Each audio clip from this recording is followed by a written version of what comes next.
First, I would like to ask Shiva Kumar, Director of Nürnberg Messe, to give a welcome note to you all. Shiva, the screen is yours. Thank you, Mr. Sandeep. Well, good afternoon to everyone from India. On behalf of NM India, I take this opportunity to welcome one and all to our series of webinars, which will for sure be an interactive engagement platform for the organic industry in India for the next few months. I appreciate each one of you joining this webinar in these trying times. It is my pleasure to welcome our esteemed panelists and delegates to the webinar organized by Nürnberg Messe India on the topic Current Status, Future Trends and Opportunities in the Organic Sector under the ambit of BioFac India, which is, as you all know, which is India's biggest exhibition for the organic sector, being organized with an aim of bringing various domain experts together on a single platform to address the key issues of sustainability and healthy living. Our sincere thanks to APIRA for the continuous support in organizing BioFac with us. I would like to start by thanking all our partners and esteemed panelists for sparing their valuable time for this program, which shows their commitment to actively contribute to the webinar and the industry. Today, on the occasion of this webinar, I would like to specially welcome our esteemed panelists. Dr. Y.K. Yadav, Advisor, Ministry of Agriculture and Farmers Welfare, Government of India. Thank you, Dr. Yadav, for making time for this session. Mr. Joy Daniel, Founder, Director, Lipok Social Foundation. Mr. Pankaj Agarwal, Founder and MD, Prita Agro Private Limited, otherwise called Just Organic. And Mr. Siddharth Sancheti, Founder, Agronic Private Limited.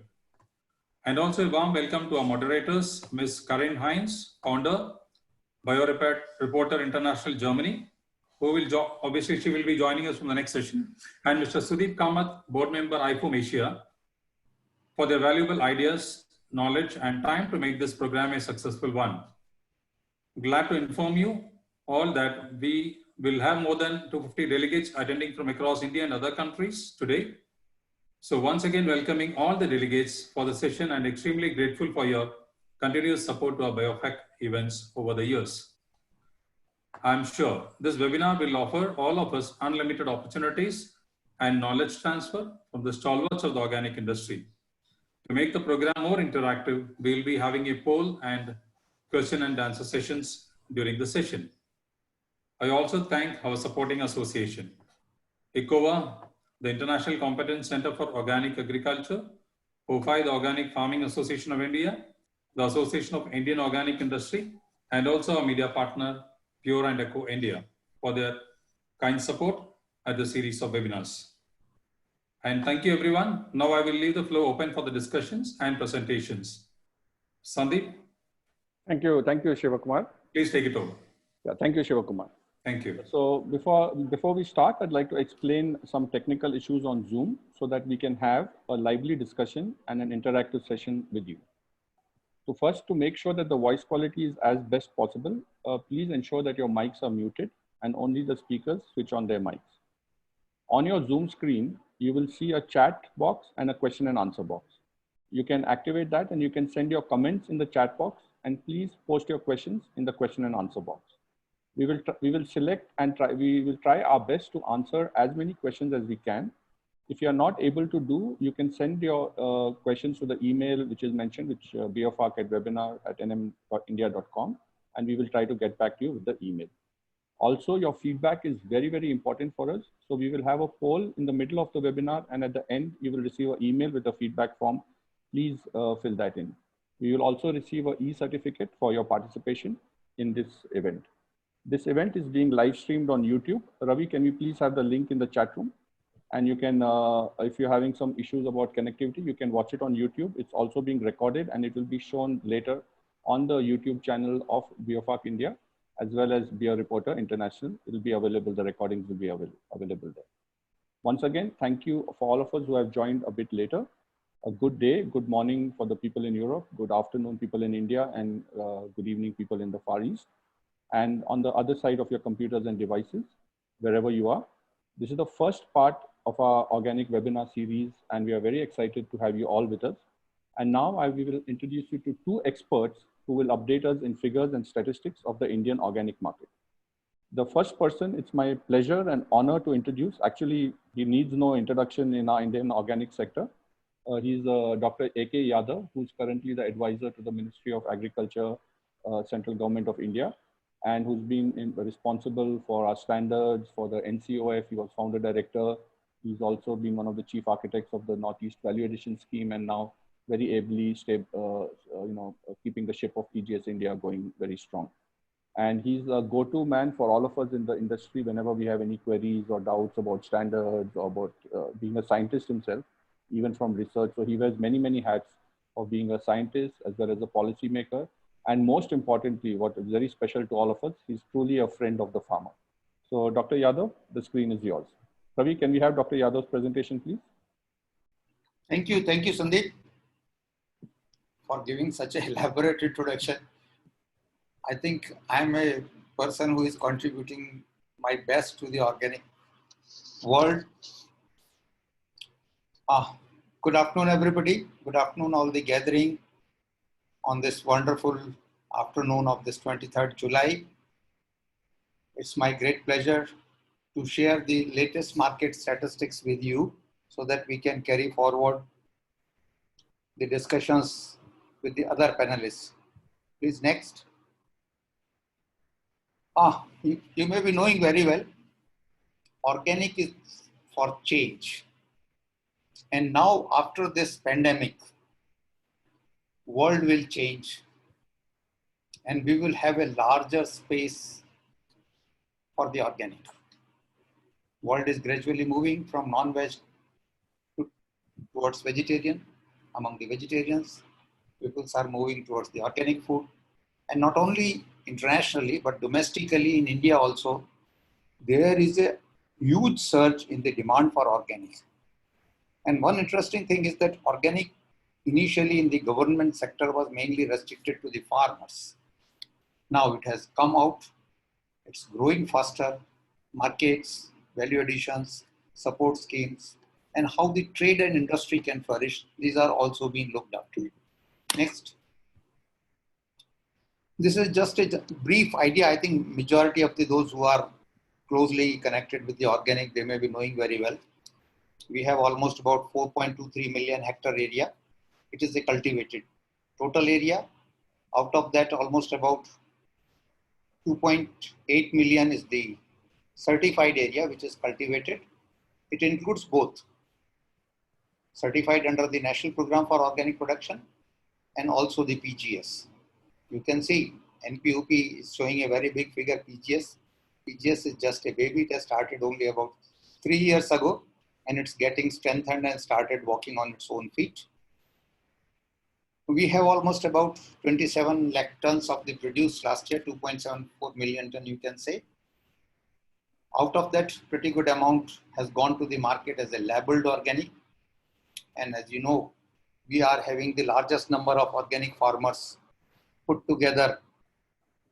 It's coming to almost about 28 lakhs, 2.8 million farmers.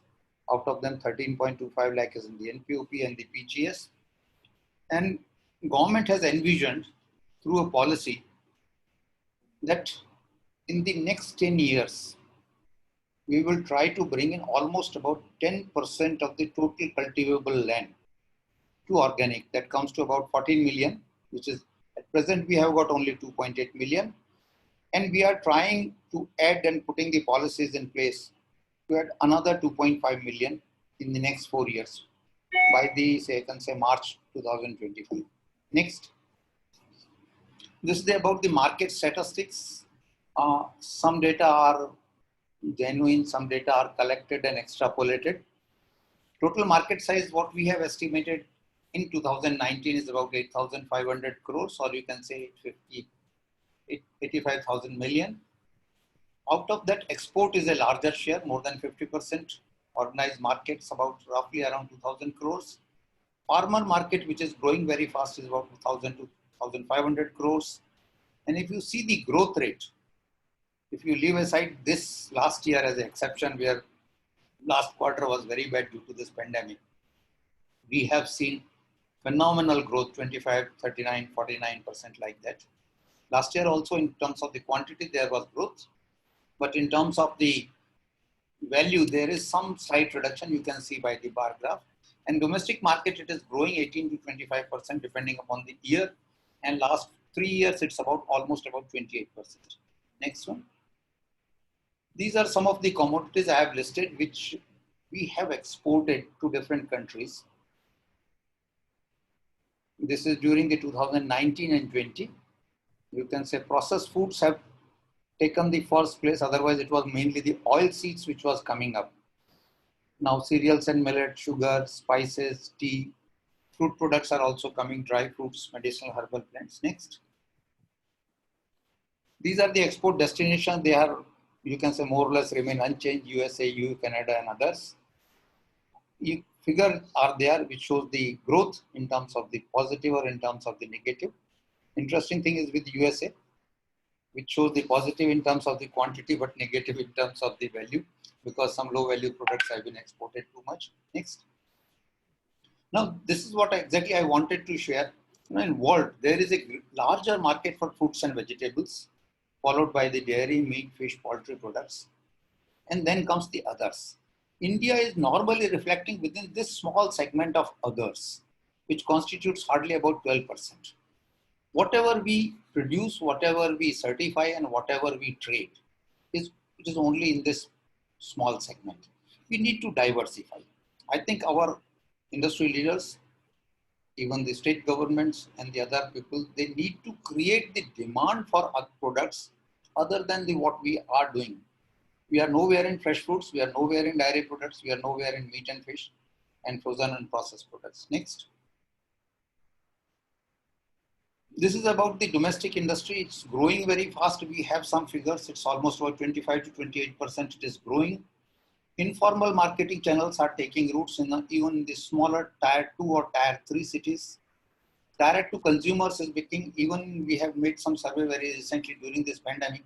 Even within Delhi NCR, we have got almost about 25 to 30 such examples which are where the organic produce is being directly sold to the consumers. Vegetables are fast catching up. Delhi, we did some experiment for fresh fruits and vegetable. We had a very grand success. About now 7-8 outlets are working who are supplying the fresh fruit and vegetables mainly on the twice a weekly basis. And recently we are focusing on the livestock sector. Although livestock sector, we started almost about 3 years ago, but not yet picked up. But very soon, I think processes are there. Government schemes are likely to take shape. And we hope that livestock sector will take up a very big shape, especially the dairy and the poultry sector. Next. This is few thing about the government scheme. I think majority of you may be knowing that government is promoting the organic farming through the Paramparagat Krishi Vikas Yojana, and another is the Mission Organic Value Chain for the northeastern region. First one is mainly for the area expansion, awareness creation, and creation for the domestic market, while MOVCDNR Northeastern scheme is mainly for the export and distant market focused under third party, which provides the end-to-end support to the farmers. And I'm very happy to share that under this program, we have already created 160 farmer producer companies, those who have already started the training, and we hope they will be coming up as a big face of the organic. Next. These are about the two areas. Next. Now, these are some of the photographs what you can see. Under the PKVY, some of the states and the private entrepreneurs, they have developed their own brands and they are selling the products in the domestic market with this brand. Next one. This is about the MOVCDNR, all the 8 states, they have developed their uniform brand. And interesting part is in all these states, the local FPOs, they have also opened the 3 to 4 outlets in each of the big town in their states. They have also opened some outlets into the Guwahati, and now we are trying to provide some space into Delhi also. Next. Now, beside this, government is also having 2-3 programs other. Recently under the Prime Minister's initiative, a program has been launched known as the Namami Gange. And there is a provision that 5 kilometers on each side of the river Ganga will be converted to the organic. We have already converted 28,000 hectare land. We are targeting other areas one by one. Recently, we have been listening a lot about the natural farming, zero budget natural farming. With lot of demand, government has included the Bharatiya Prakritik Krishi Paddhati also for promotion under the same PKY scheme. And one very interesting thing was that individual farmers and the large default organic areas were not able to cover up. So we have launched 2 schemes where individual farmers will also be supported for certification, and large contiguous area like islands, Ladakh, tribal areas of Chhattisgarh and MP like that, they can also be covered up under the certification program, and they can also be brought into the mainstream organic farming market. Next one. So this is all about that statistics, and I hope with these initiatives that government is taking up, things will come up very fast. We have very big ambition for the next 2-3 years, and we have to work together.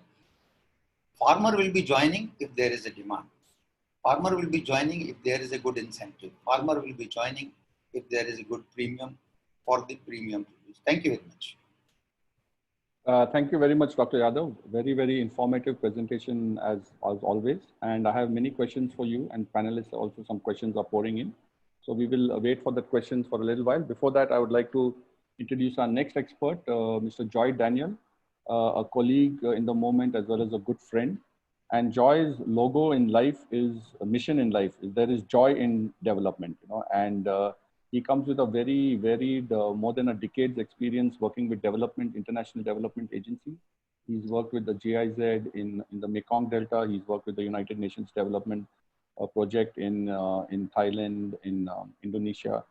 I think he speaks also a little bit Indonesian. And then after the tragic passing away of his father, he came to take over the organization started by his father. And he works in Aurangabad, which is the sugar bowl and also the most driest district in India. And this is where organic agriculture can make so much of a difference.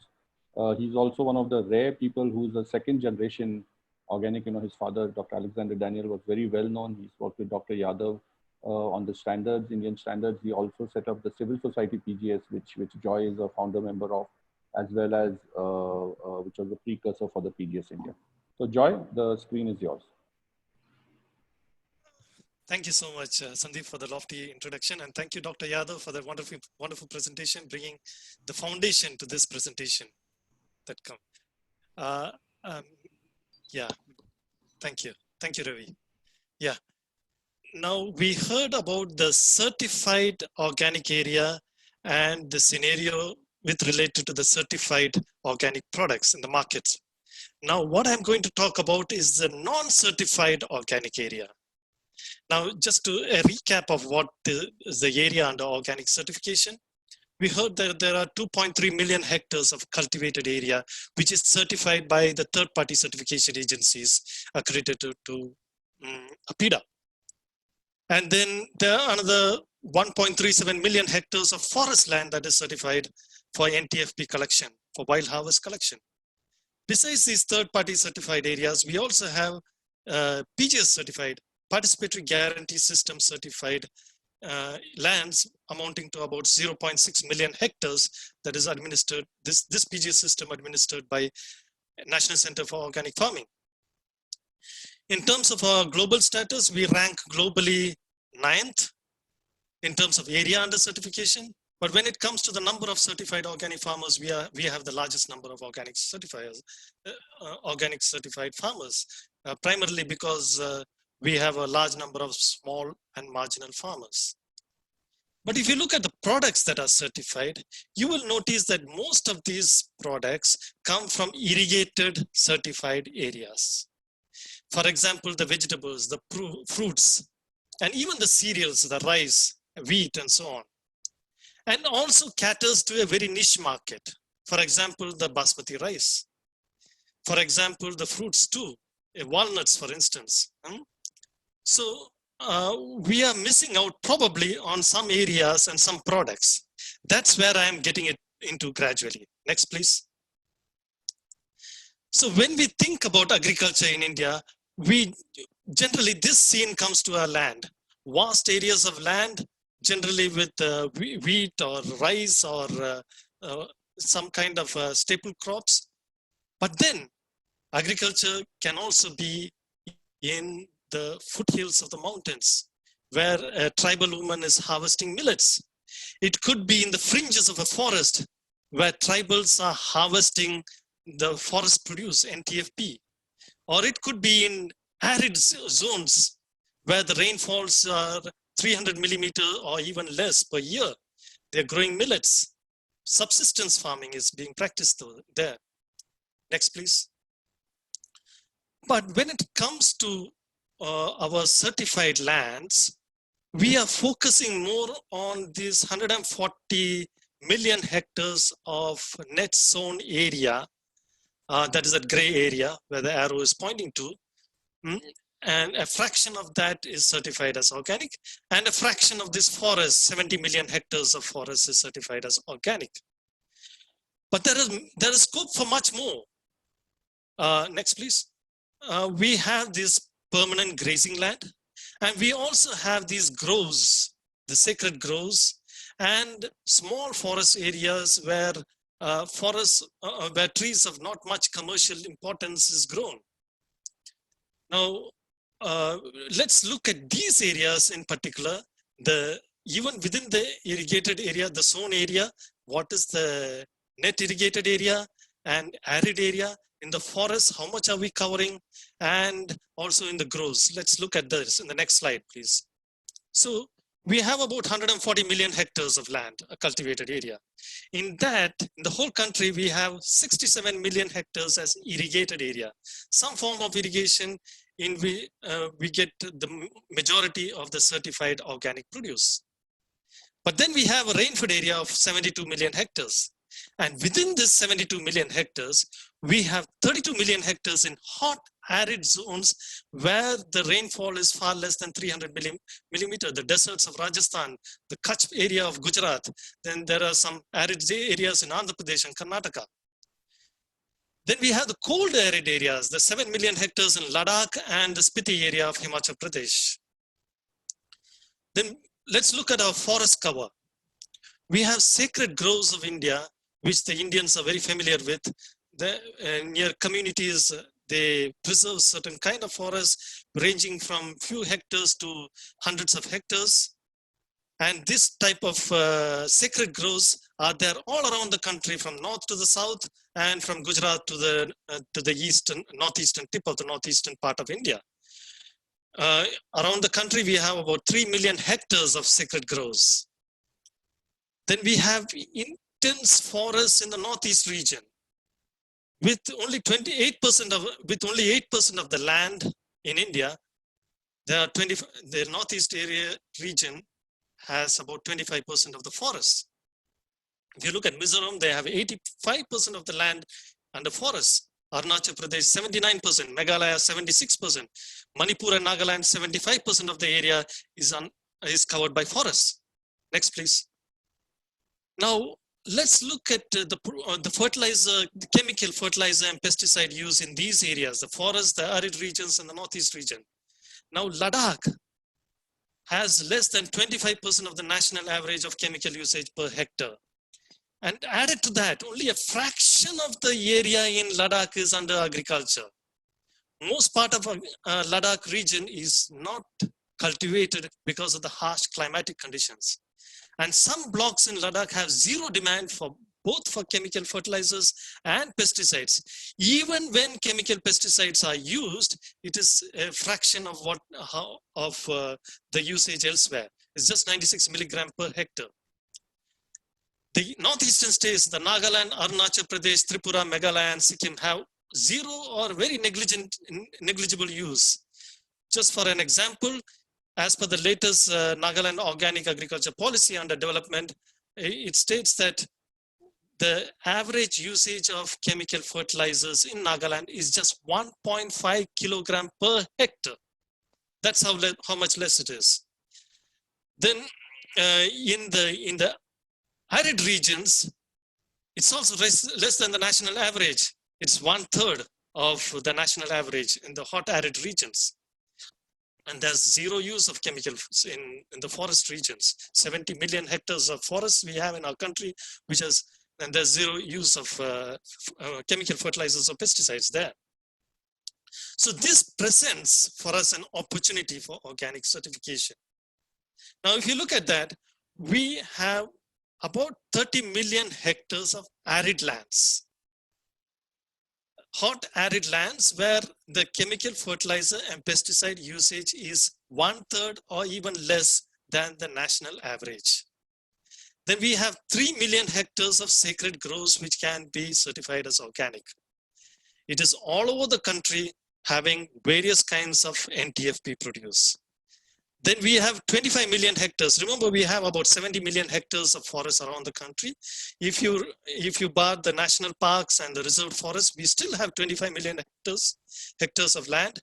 And there are estimates that say that nearly 40 to 100 million people are dependent on NTFP from these forests. Then we have another estimated 1.2 million hectares of farms in this northeastern region, which could easily be considered as organic, considering that most of these farms have very less usage, and they have been practicing traditional farming, organic farming since centuries.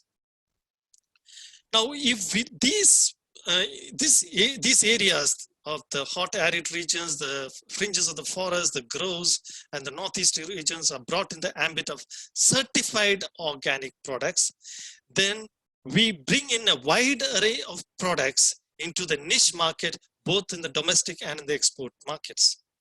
For instance, we have the sea buckthorn of Ladakh, which is economically important. It has great medicinal potentials. Then we have the large cardamom, which is predominant in Sikkim area. Then we have orange, ginger, and turmeric as well from Sikkim area. And remember, Sikkim is 100% organic state.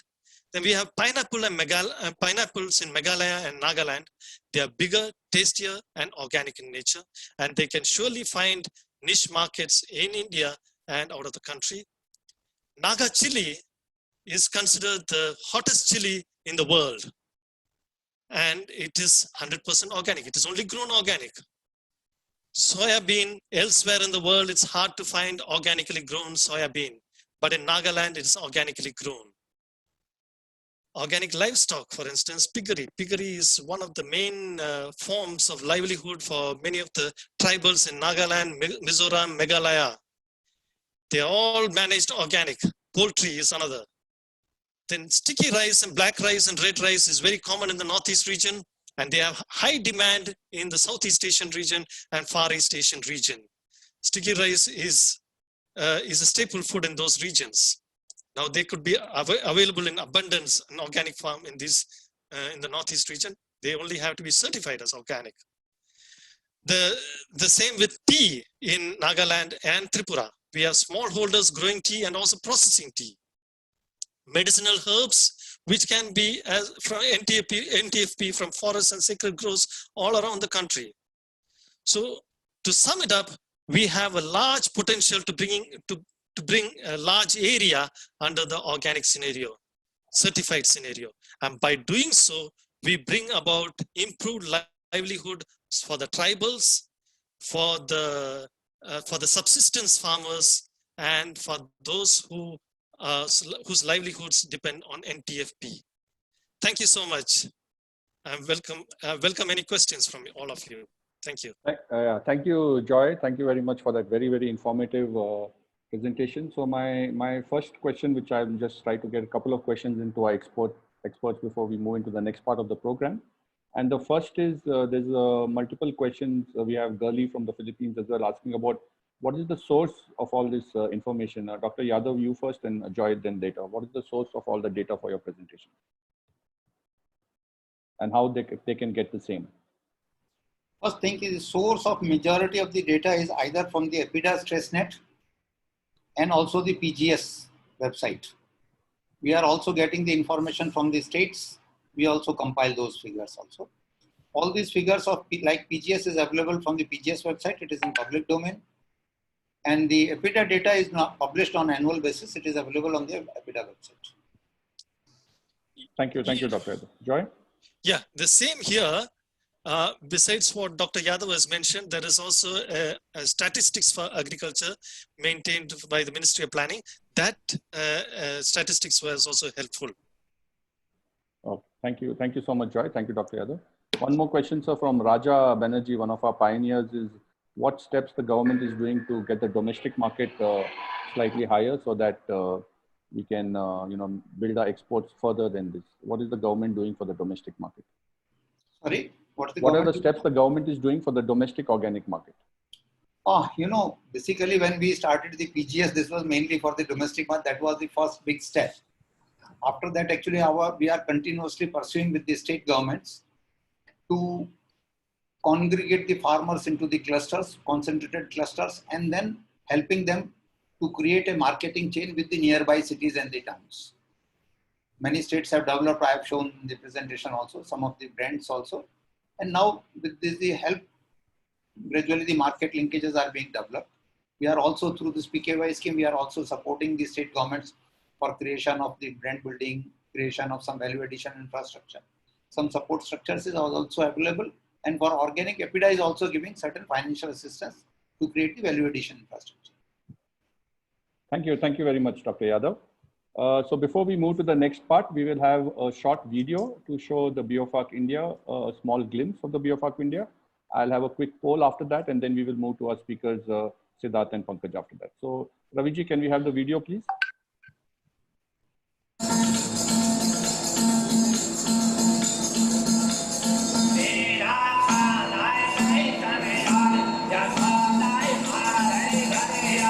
It's a pleasure to see everybody coming together in terms of all stakeholders of the organic industry coming under one roof.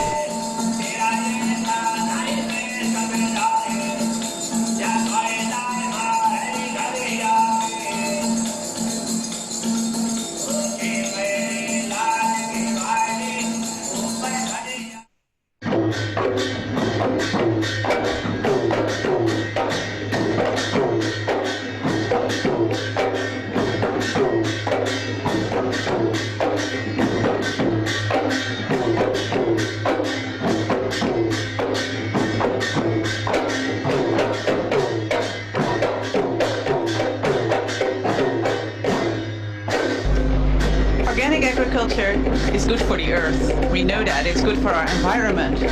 However, organic agriculture does so much more.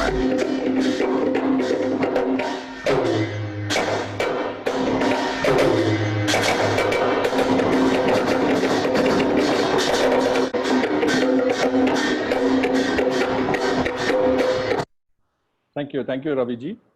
So, dear participants, we'll quickly have a poll. So, the question for the poll is: what is the impact of COVID-19 on domestic organic sales? So, please please participate in this poll. I'm launching it now, and you will have 10 seconds to answer the question.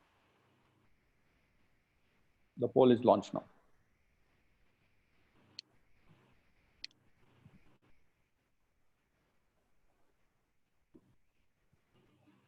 Three, 2, and 1. Yeah, and we will now find out I'll share the results of the poll, and to validate these results, our next two speakers will validate the results of the poll. Please, the highest we've had is 44% have selected that plus 25%, as you can all see the results on your screen. So now it's my pleasure to introduce Mr. Siddharth Sancheti from Agronic Foods, which was founded back in 2009. He's actually the fulcrum of the growth as a global organization, and he really leads Agronic's missions and things. His visionary approach has really helped the company reach marketing excellence. He has a Bachelor of Computer Application from Bangalore University and a Master's of Business in IT and from University of Melbourne. And we are so happy to have such professionals in our moment to really take it forward. So Siddharth, over to you. The screen is yours. Thank you, Sandeep. Good afternoon, everyone. First of all, I would like to thank Nirmal Messe to invite me to connect with you all here. Can we have the presentation, please? And my regards to Dr. A.K. Yadav, Joy, and Pankaj. Okay, so, okay. Well, back in 2009, when we started the organic food company, it was something which was unheard of in India. Hardly few cities, maybe Delhi, Bangalore, Mumbai, people were aware of organic. over the years, what we've seen is it has not just got limited to the tier 1 city, but now it's been increasing to tier 2, tier 3. And in the last 4-5 years, it has reached the small cities in India, tier 3, tier 4 cities, especially with the government working on increasing the farmer base, it has increased rapidly. The few reasons which also increased the market is as the number of farmers increased, the processors, exporters and traders also joined the movement, which has finally resulted in organic being a very small market has converted into close to, will probably become a 2 billion market in few years. The next, okay, can we have the next slide, please? So in the current trend, one of the reasons, especially after what we've seen in the COVID part, the geographical reach has increased of the product. The reason, one of the reason being the Amazon, Flipkart, and on the online sale has made it possible for companies like us, which is situated in a tier 3 city, to supply the product in small towns in Kashmir and Orissa. So the reach is not specific to any big city or any major town. It has, the entire India is the market for us now, which is again, the trend has, it started few years back, but now we can see it happening. And also with the COVID situation, immunity is one thing which people are focusing on currently. Since there's no medicine as of now, we hope that it comes out soon, but we really don't know when it'll come. And what we have seen in both B2B and B2C market, that people have started asking for products which are meant for immunity. So that's again in a high trend, especially in the last 3 months. And to give you an example, a product like Ashwagandha Amla, which has always been there before, has been very stable in terms of pricing. But last 3 months, we massive increase in the pricing, almost double. So we can clearly see that people have started asking for products which are meant for immunity. Same way, again, so it was about the food. People were not taking food as a medicine before. They were looking for, I mean, if there's any disease, they were looking for medicine. But suddenly now with awareness, with social media, a lot of people have started asking for food which can work like a medicine. So something like turmeric, it was always there, but now people use it not just for a spice, but they also look for, they also use for cold, cough, and other kind of medicine purpose. So the trend is generally in the favor of organic, as we can also experience during COVID time. Again, about the market, even though COVID is something which is very unfortunate for everyone, but it has resulted in a big push for the organic industry. Can we go to the next slide, please? Okay. Yeah, so there are a few growth reasons which we've kind of understood with this whole COVID situation. Government support is, I think, the foremost reason. APEDA being proactive in coming up with policies. Dr. Yadav himself has been very active from the time we have started working in the organic trade. So government is proactive. They are from the central government to state government. We have seen how they are making different kind of organization internally and getting more and more farmers into the organic trade, which when we have more farmers joining in, we have more traders, we have more processing industry, thereby multiplying the market, which was started as a small market. Now we can see a big movement happening with the government playing a big part in this. Also, government is also making more policies as we move forward, which is again building more trust on the organic industry, which is more important in today's time. Can we go to the next slide, please? Okay, label is something which we have seen right from beginning. People were not aware of organic. So in the retail market, you would see anyone and everyone writing organic without having a basis of it. With consumer being aware of label and the requirements and the logos, now they look for organic. which has again increased the organized organic market.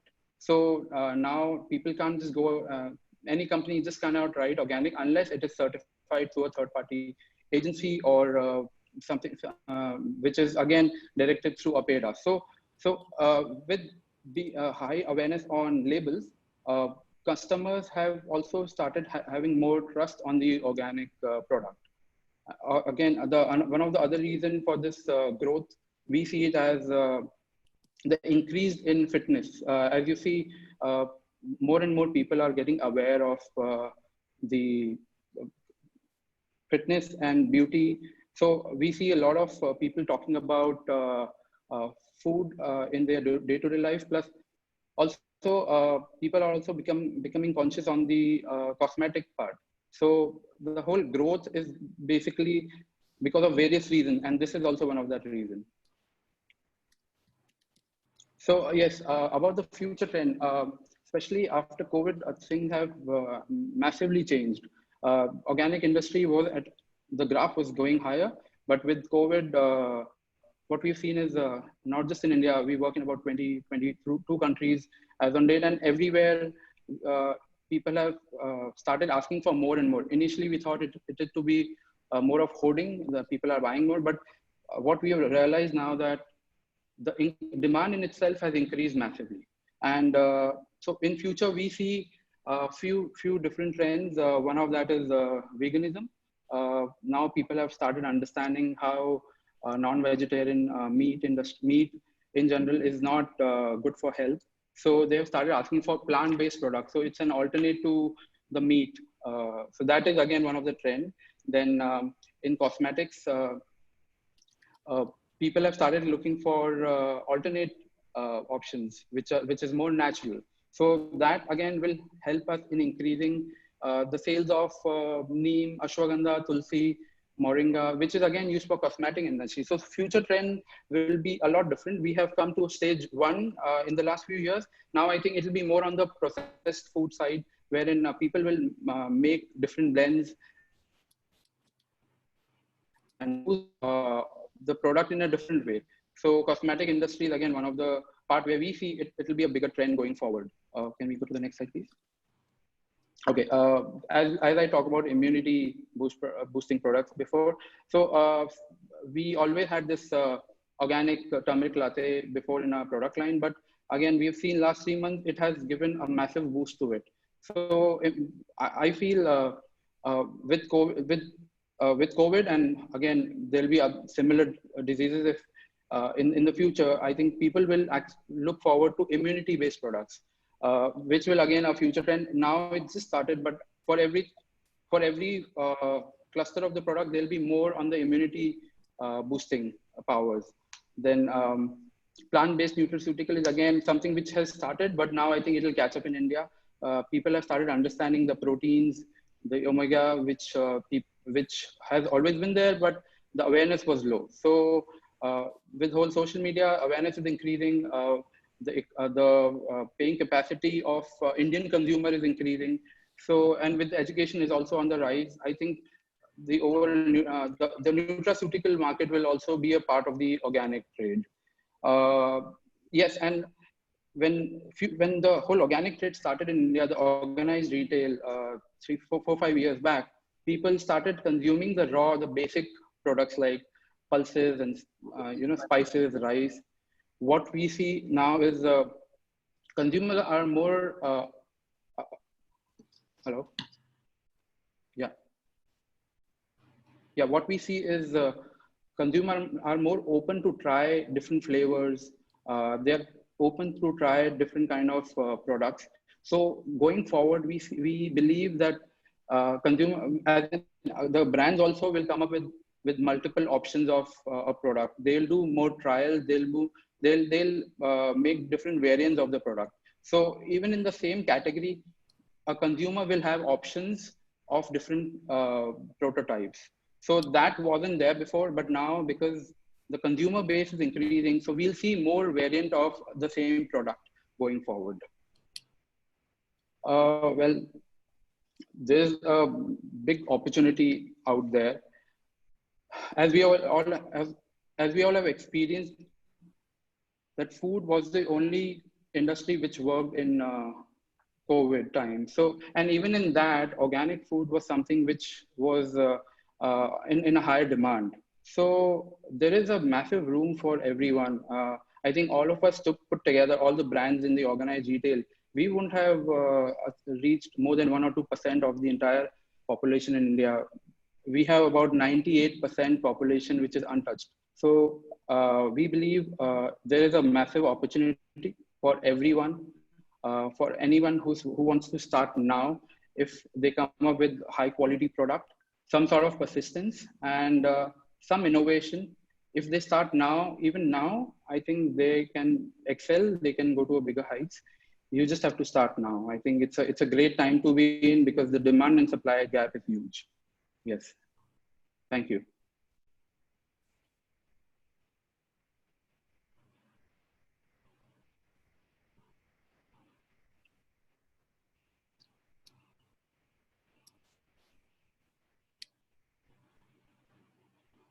Sandeep?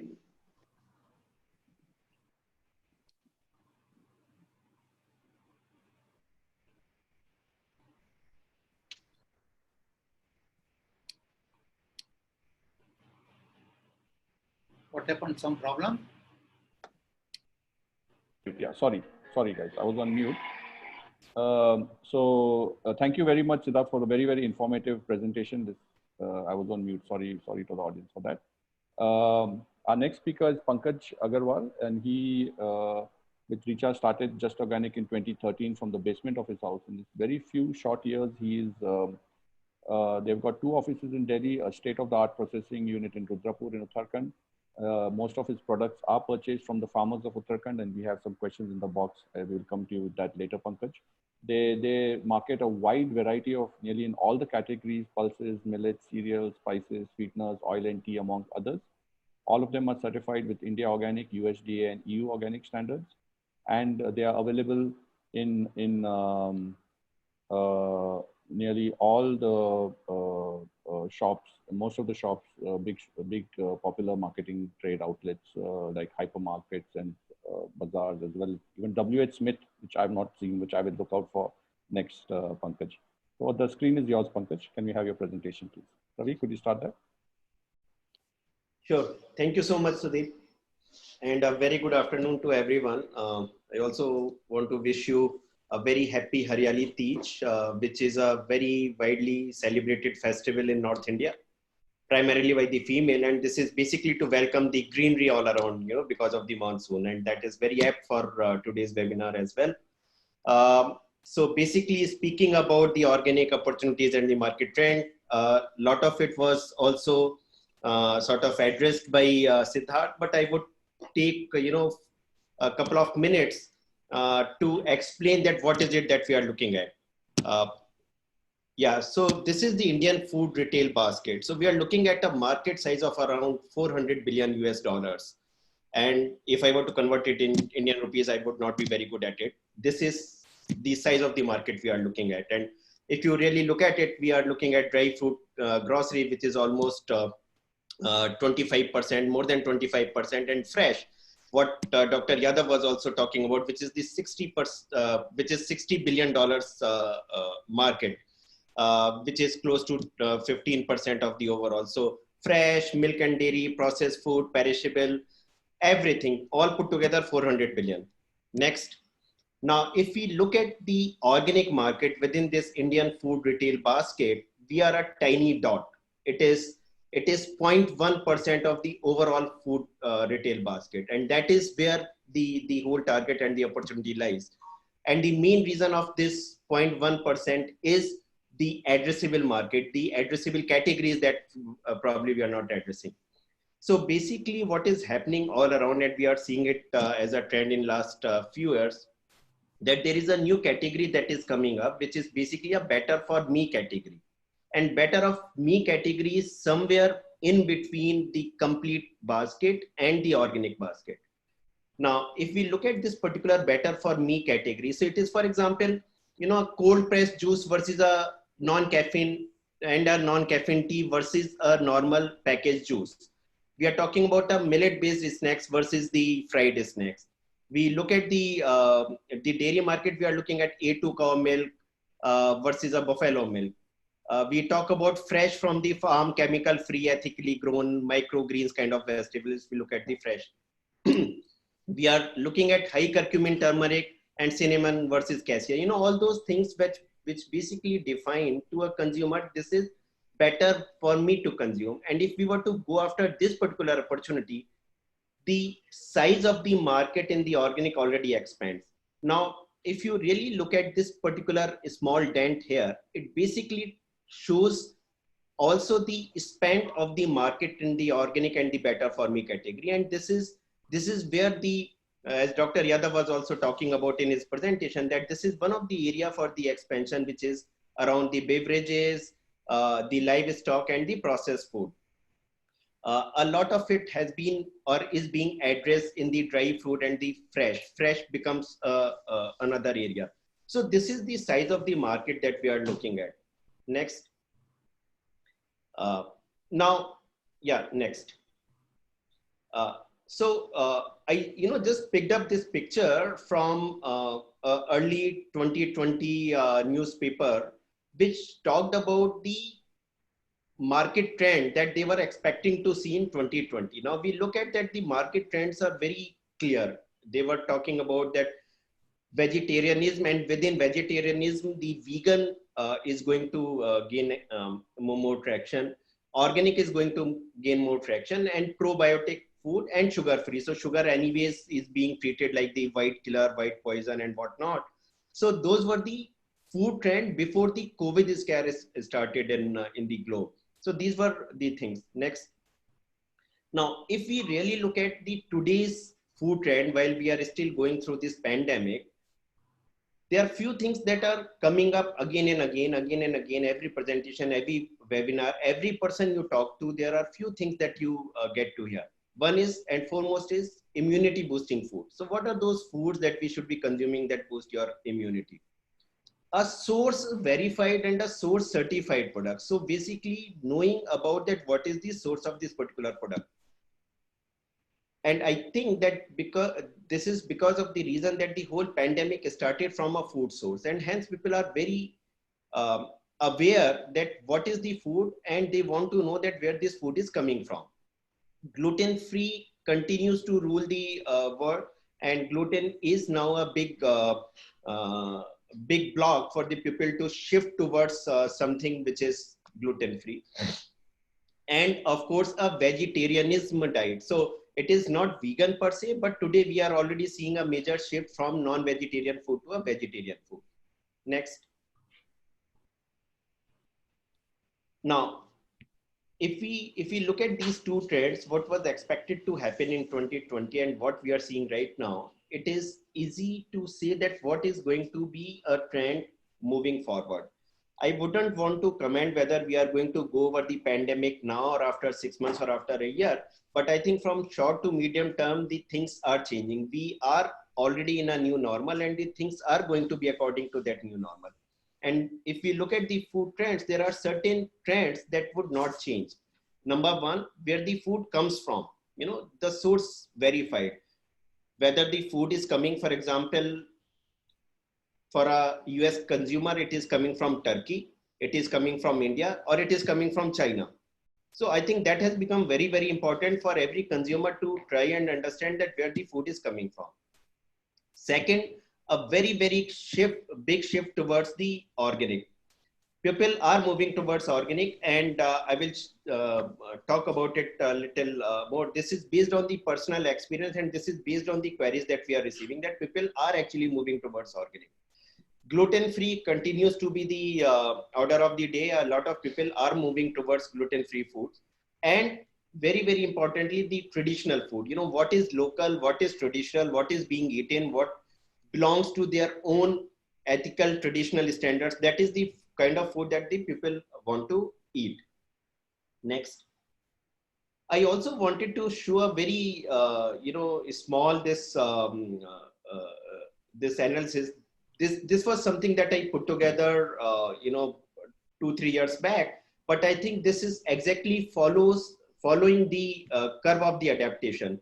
And the best part is that pre-COVID, current or post-COVID, we feel that this is going to be the situation. So today, most of the consumption of any food or any organic food per se is because of the state of health.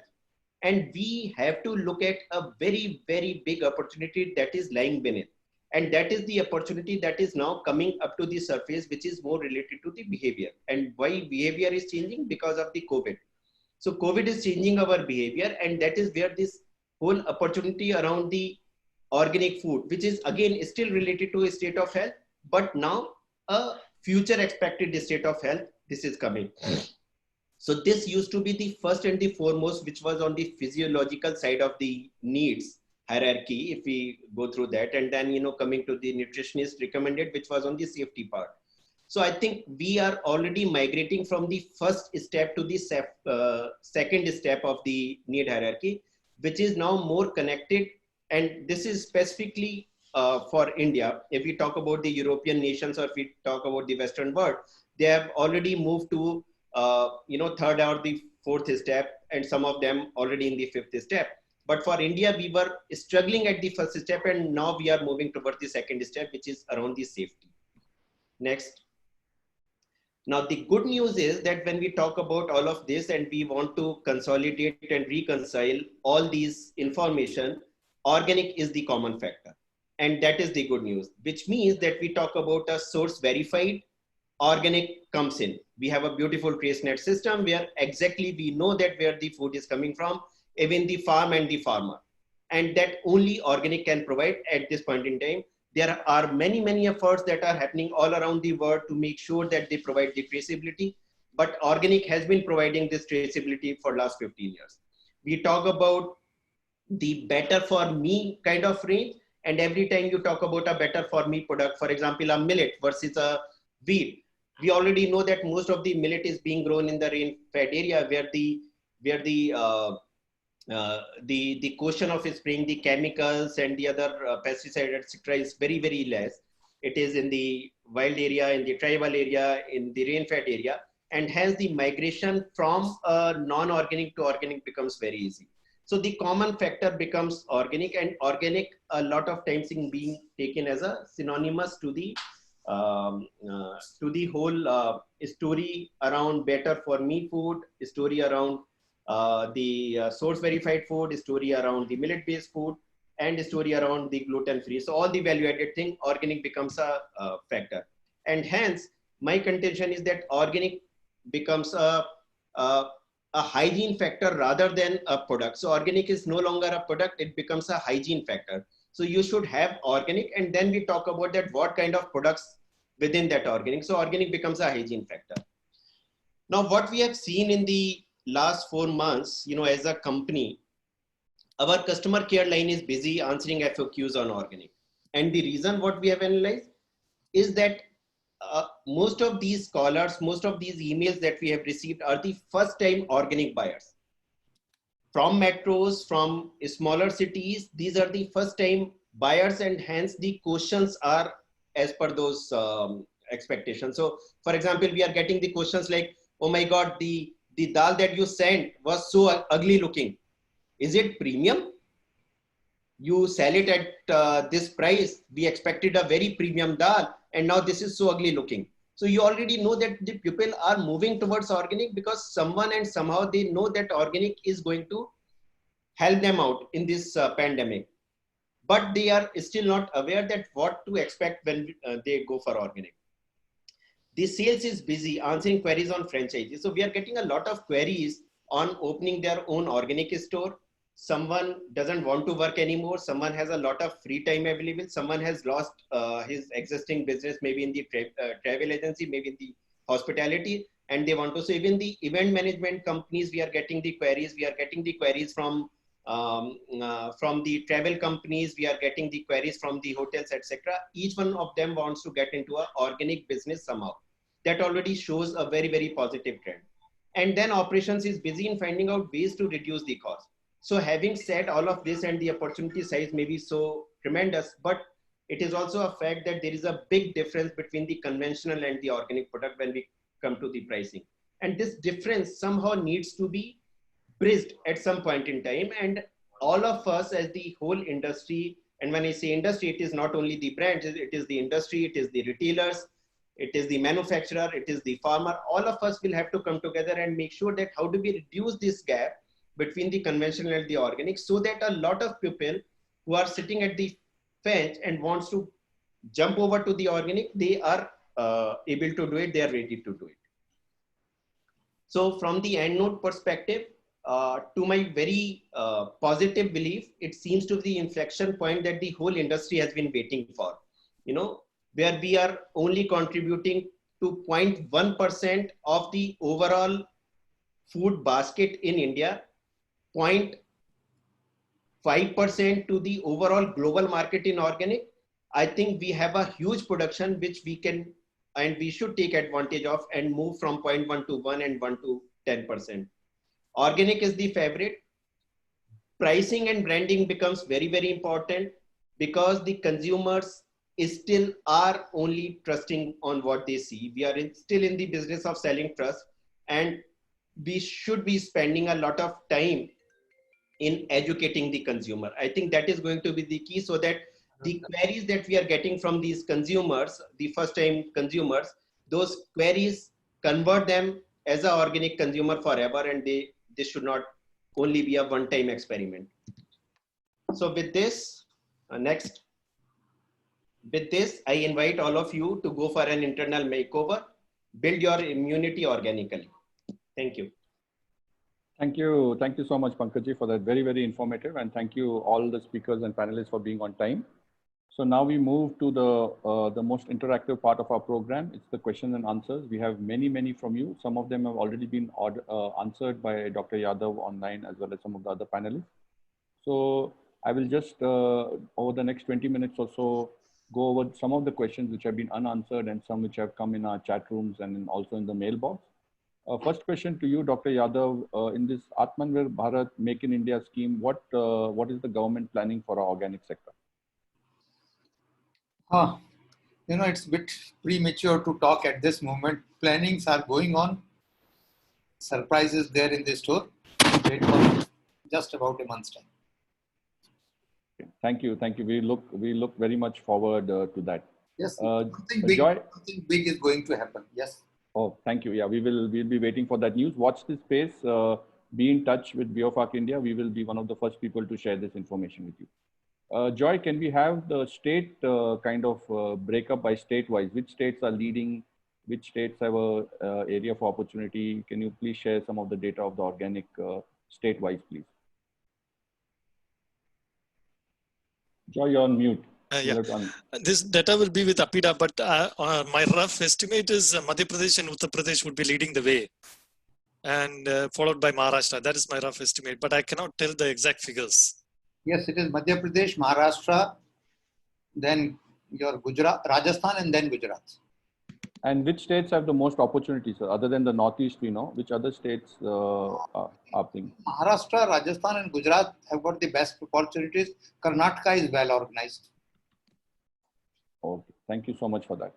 And we had a question specifically from some farmers from Uttarakhand, and Pankaj said that you source mostly there, so they're wondering how they can get to the market. How can they be part of this moment? Could you please share about farmers from Uttarakhand? Yeah, absolutely. So we'll be very happy to connect with you, Deepak ji, and we are actually working with a lot of farmers in Uttarakhand, and it's all over Uttarakhand. We have this state-of-art processing facility as well, which provides the facility that if you want to just bring in your stuff and get it processed and sell it in the market, we help you with that. Or we will be happy to see that what you are doing, and if we need to take you through certification, we can help you out with that as well. We are always on the lookout of the good groups and the self-managed groups that we can take under certification, and they become our trusted and verified source of production. Thank you so much, Pankaj. Siddharth, there's also a question now which you also mentioned in your presentation about this traceability question. You know, how can the consumers know about the farmer, where it's coming, because especially because you're between the farmers and the consumers. So what steps does Agronics take to have this kind of traceability, how the consumers can know where their food is coming from? You also mentioned that in your presentation. Yeah, so it's been over 10 years that APEDA has provided this traceability software wherein we can check, we can go back to the farmer. However, for a consumer, it is not direct. So what we are doing right now is we are in the process of making this technology wherein the consumer can go online, put in the batch number, and they'll be able to see from where exactly that product came from, which region, which farmer. We're in the process of doing it. So that is quite possible. And for a B2B customer, it's easily available, easily done, because with the APEDA's software, we can track it any moment we want. And for consumer, it'll happen eventually. Yeah. Thank you so much, Siddharthi, because that's a question like you also mentioned that all the consumers really want to know. And even this COVID crisis actually came, Pankaj, like you mentioned, from the source of food. So people really want to know where their food is coming from, and we are so glad that this TraceNet is there. Dr. Yadav, could you please, since you were closely involved with APEDA, the TraceNet for our viewers here, there are people, importers, as well as consumers, how they can have access to this TraceNet and how they can get this information in a little more detail, please.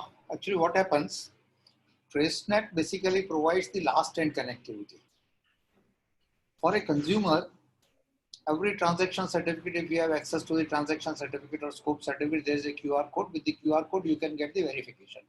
But now, because the FSCI domestic law has come up, APEDA as well as the PGS, both the websites are working very fast to provide an online traceability platform where every product which is having a batch number, that batch number will provide you the details from where that is coming up. But that, I think, that option will be available from almost about from 1.5 to 2 months from now. Okay, thank you, Dr. Yadav. And Joy, I would, you posted already about this hydroponic, aquaponics, all this kind of little thing is going. Is it in the standard? It is not. And you gave a very nice reply, but could you just elaborate on that how soil is the key and all these new schemes do not come under the organic certification?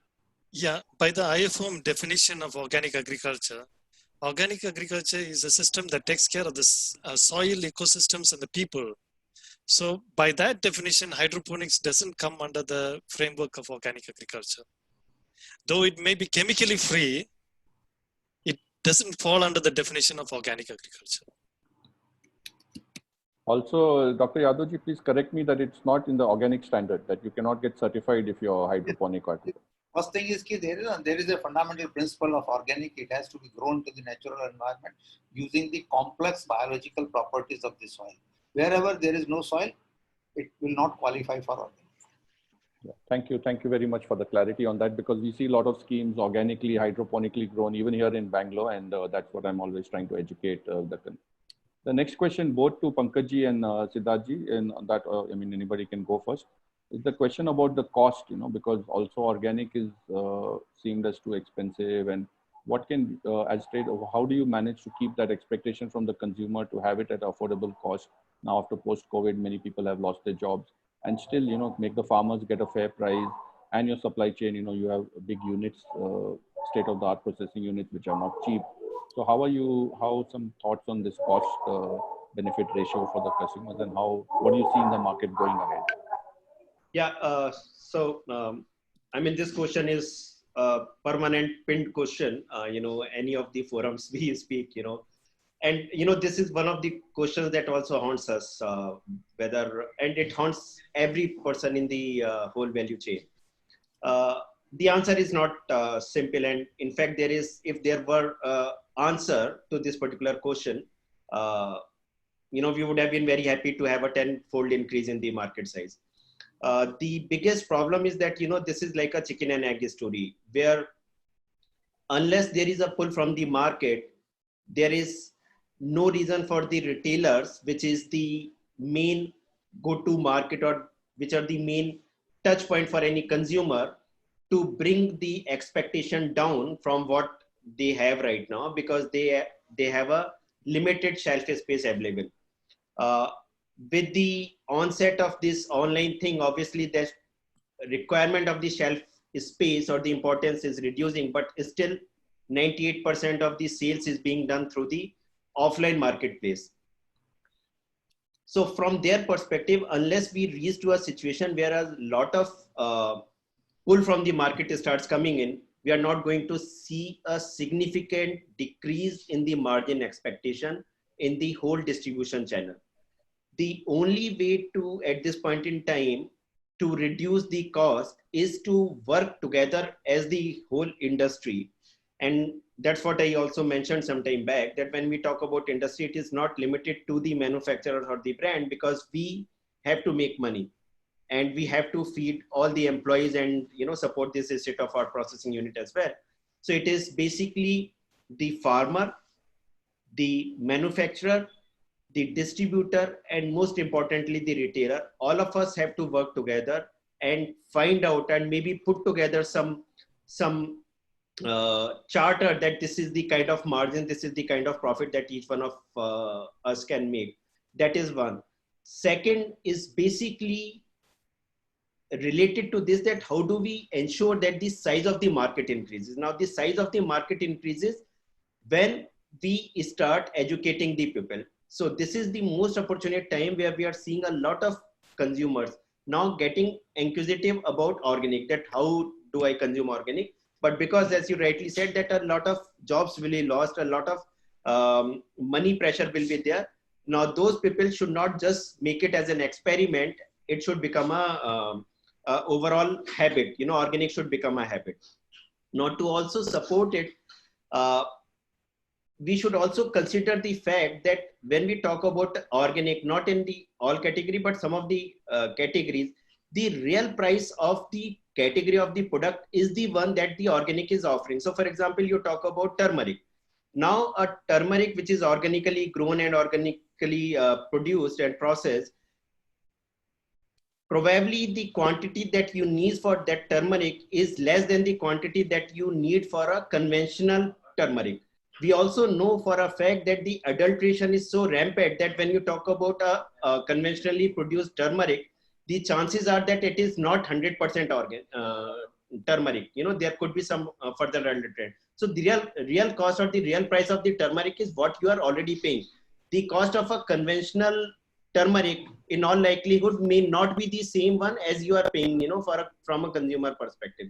So I think the only answer is that each one of us will have to work together and find out that how do we reduce the complete distribution margin so that a better pricing can be offered to the consumer. Thank you very much, Pankaj. Siddharth, can we have your view on this Kushpin? I like the word that you use, Pankaj. It's always the question which comes up. So this everlasting kind of question. Please, Siddharth. Yeah, absolutely. I agree with him. See, one of the most important part wherein the price goes up in this whole distribution channel is the margin what retailer and a distributor gets. Because when you compare with the non-organic market, the conventional market, the margin levels are very, very low compared to the organic. So what happens is when we go out in the market and we offer a product to the consumer with the added margin of the whole distribution channel, it becomes very expensive. And most of the time, consumers believe or think that it is the brand which is overcharging the product, wherein brand is not even getting, is only getting a part of it. The major chunk goes to the distribution channel. So to answer to your question, we have already seen the margin levels are reducing as the consumer base is increasing, because there are more consumers. You have more retailers offering organic. So we have seen maybe about 5 to 10% price reduction because the whole margin level has reduced. So that's one of the most foremost part of the pricing. And the other thing is, previously there were less number of farmers.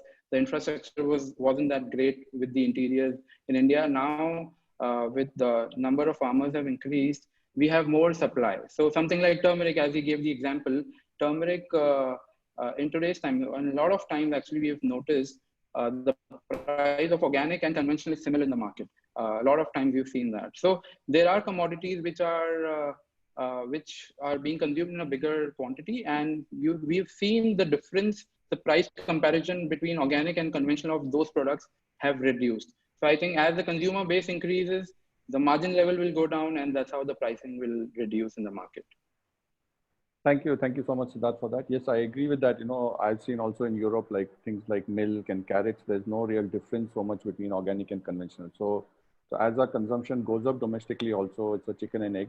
Also, I'd like to bring a point here that there is a calculation which we are not using. So please stay tuned, all participants, for this show, because on the 17th of September, we will have the industry leaders talking about sustainability reporting, and specifically something called true cost accounting or full cost accounting. And if you take the external factors like health issues, even doctors for cancer patients now are telling them to eat organic. So if you take the health cost, or the damage to the soil cost, or damage to the water, the damage to the environment, those factors are not being priced actually currently in organic. So please be tuned for this series. On the 17th of September, we have a very special program with world internationally known experts who will be talking about this topic about cost, the cost of organic versus conventional. There are a couple of questions again which are out of the scope of this particular webinar, which is related to certification. So that again, on the 3rd of September, we have a very special program just on certification during the times of COVID. So please stay tuned for that. There is, however, one more question which I'd like to ask Dr. Yadav about the industry trends in non-food. So it's about textiles and these cosmetics. Could you please share a little bit about that trend in the Indian market for textiles and non-food cosmetics and the like? Thank you for this question, Sandeep. Textile, yes, it's a big segment. You may be knowing very well, India is the largest organic cotton grower in the world, and is also India is the major supplier for the organic textiles also. But textile is a very complex industry. It crosses many borders before it finally comes into the commodity and exported. Whatever statistics we have shown you, it's mainly for the organic food. Textiles, as per a broad estimate, because we do not have any specific data, because the EPIDA NPOP was not having any certification for the textile processing. But as per my assumption, it's somewhere about 2,500 crore industry, which is currently in India. As well as the cosmetics is concerned, there is a very little market, and EPIDA started the certification just only about a month ago on cosmetics. I think data will be available only after some time. Right now, we do not have much information on the cosmetics. Yeah, thank you, Dr. Yadav, very much for that. I have also some very interesting projects which I've heard about cotton, which are coming in, and you're right, we are the world leaders in that, and also soybean. Also we are yes quite leading the world in these two organic exports. Soybean meal. Now, actually, soybean also previously we were only exporting the grains. Now the trend has been shifting. We are from grains. Now we have come down to the processed meal. And gradually we are shifting that it should go into the form of the cattle feed or the poultry feed as a processed cattle feed. Thank you for that. So dear participants, again, you can see from the sharings of our panelists and experts that this is probably the highest only area of the industry which is growing so fast even in this COVID times, and the potential where our industry experts also shared, where it's really growing very fast. And now we come to the part of the program where I will just go around with the panelists. I know we could not answer all your questions, but we have taken a note of it. And please email biofarc.webinar. Biofarc works to get the farmers and the producers, all of us together under one umbrella. And we will also, there is a network which is going in the organic network, which we'll announce shortly, where you can really reach out for support for farmers and for processors. We'll give that. So now for the last part of the program, I would like to go around to the panelists to take a few minutes, 2-3 minutes, to share your takeaways, what you see on the topic of organic market, what are the trends, what are the future possibilities. And we will start with Dr. Yadav. So please, if you can give a small recap for 2-3 minutes about the topic of today. Thank you, Sandeep. Actually, COVID has really given an immense opportunity for the organic sector. Everybody knows practically every sector in the food business has suffered a lot. But it's the only organic which is still growing. May not be with the pace which we were expecting, but still growing. And the consumers' preferences are also changing. after the post-COVID world will change, and there will be more demand for organic, more demand for certified organic food products, more demand for sustainable products, traditional foods, and put together industry. I hope industry is working very fast to capture the opportunity. And on the other side, government is also planning big how we can avail this opportunity and project India as the hub of organic food to the world. Thank you. Thank you very much, Dr. Yadav. Joy, can we have your takeaway from this webinar, and what do you see of the market size, the trends and the opportunities? Yeah, as I had mentioned in my presentation, we have a good opportunity to showcase a wide array of products if only we extend our certification to a large region which is untouched as yet. As I mentioned, the arid regions and the forest and the fringes of the forest. But I agree with I agree with Dr. Yadav that there is a good scope for organic agriculture, but the organic farmers at this time are having problems with regard to certification because of the logistic difficulties that ensue from the lockdown and the pandemic crisis. Transportation, certification, all these are major concern right now. But with the lockdown easing, I believe these difficulties will pass. Yeah, that is my judgment of the situation and the trend. Thank you, Joy, so much. Siddharthji, can we have a few takeaways and suggestions from this webinar and your advice to the participants here? Many people want to get into the trade and how they should go, because you're you've really shown the success from this industry for us. Yes, I believe there is a massive opportunity out there. People just have to come up with some sort of innovative idea and have a great quality, focus on a great quality product. And we have a big scope in India, and then I think this Indian organic product is being exported to over 40-50 countries. So the opportunity is huge, and there's so much of innovation happening in food sector. So I think it's the one of the best time to start something into organic is now, and with the government support and a lot of subsidies are there. So I think even if someone starts now, it won't take long. Thank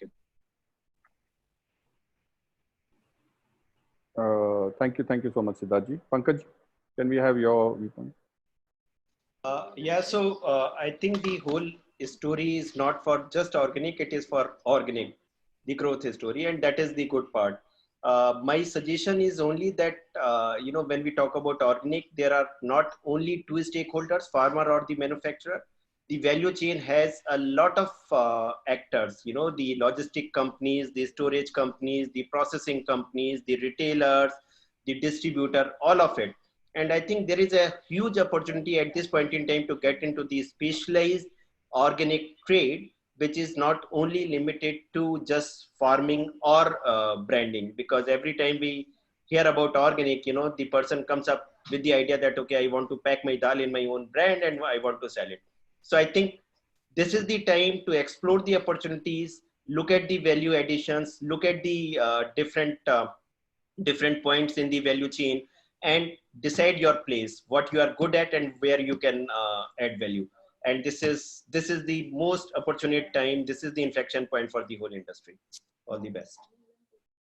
So thank you so much for backing me personally also as a very data-driven person, and also Siddharthji, I saw that so we really have these data points, all participants, to show you that how the organic market in India is poised for phenomenal growth, whether it is in the domestic sector, whether it's the export sector. So our next particular webinar will be focusing on the export markets. We have also experts for you from abroad who will share, as well as the Indian perspective, and also the certification to watch out for this webinar series. So now I will turn it over to Ravi to maybe show the next webinars which are coming up. We have a small video again for you, as well as also the thank you for participating.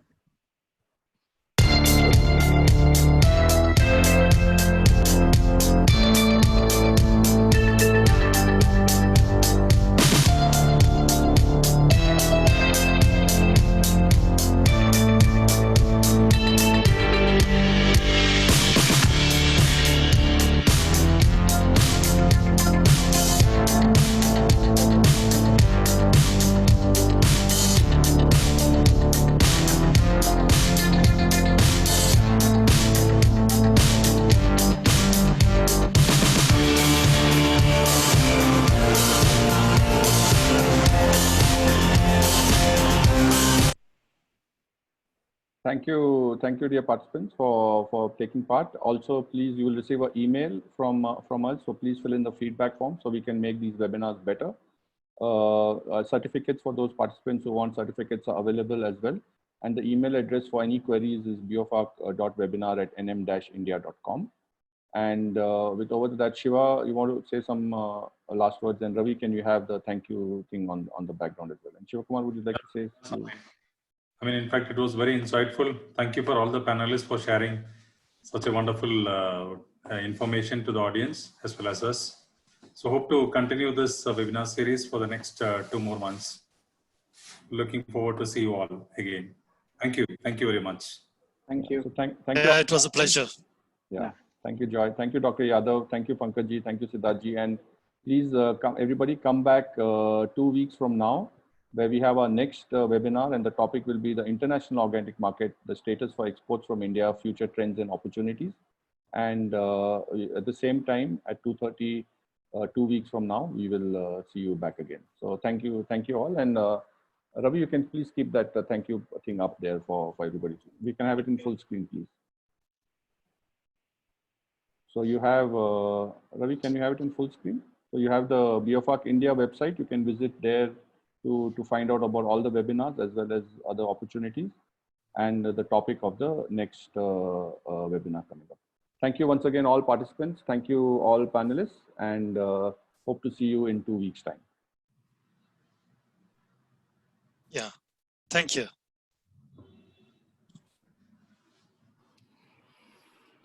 Thank you. Biofarc team. Thank you, Sandeep. Thank you, sir. Thank you, everyone. Thank you, everybody. Sandeep, thank you very much. Sandeep, how many participants were there? Afterwards, right now they are leaving. They are leaving right now. At the peak, how much? I think it crossed 200 about. Yes, it did, yeah. At some point of time. And many people couldn't log in. There were some issues we'll speak about. So they're watching on the YouTube channel. We have a YouTube channel live. Yeah. YouTube, many are there. Yeah.